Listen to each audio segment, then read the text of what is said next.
Hello everybody, welcome back to 40 Days with Dietrich, our journey through the season of Lent with the words of Dietrich Bonhoeffer. Today's passage is again taken from Bonhoeffer's book, Ethics.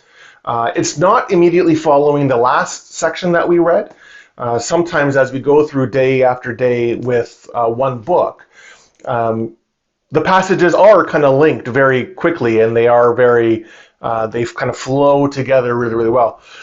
This passage that we read today doesn't immediately follow the passage we read yesterday. But you will hear repeated terminology. The title given to today's passage is Human Reality. Dietrich writes, Jesus Christ, the human being. That means that God enters into created reality, that we may be and should be human beings before God. The destruction of humanness is sin, and as such, it hinders God's work of redeeming humanity. Still, Jesus Christ being human does not mean simply the confirmation of the existing world and of human existence. Jesus was human without sin. That is the decisive thing.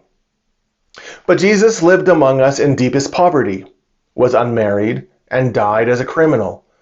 Jesus, being human, embodies, therefore, a double judgment on human beings: the absolute condemnation of sin and the relative condemnation of existing human orders. Included in this condemnation, however, is that Jesus is really human and wants us to be human beings. Jesus let human reality exist as penultimate, neither making it self-sufficient nor destroying it. A penultimate that will be taken seriously and not seriously in its own way. A penultimate that has become the cover of the ultimate. So you hear that language of penultimate and ultimate. I don't want to dive too much into that again. Last time we talked a little bit about that, about how the penultimate always pointed to the ultimate, which is the reality of God's redemption given in grace. But I want to kind of talk about what he talks about sin and the humanness of Jesus, because I think what he is talking about here is something really, really important. For Bonhoeffer, the humanity of Jesus is incredibly profound. The fact that God stripped away God's all divine glory and incarnated God's self in flesh. And in suffering humanity, here he talks about he was clothed in deepest poverty, and he was unmarried, and he was executed as a criminal. He died as a criminal. Like, all of this stuff is really, really profound, because it talks about how God's redemption for us takes place in the deepest places of human life. And it encounters the deepest hurts, the deepest struggles, and the deepest violence of our lives. And obviously, again, he's writing in Nazi Germany, and that's an important theme that runs a lot through his writings. And so for Bonhoeffer, sin isn't just messing up, right? Sin isn't just, I've done something wrong and I need to say I'm sorry.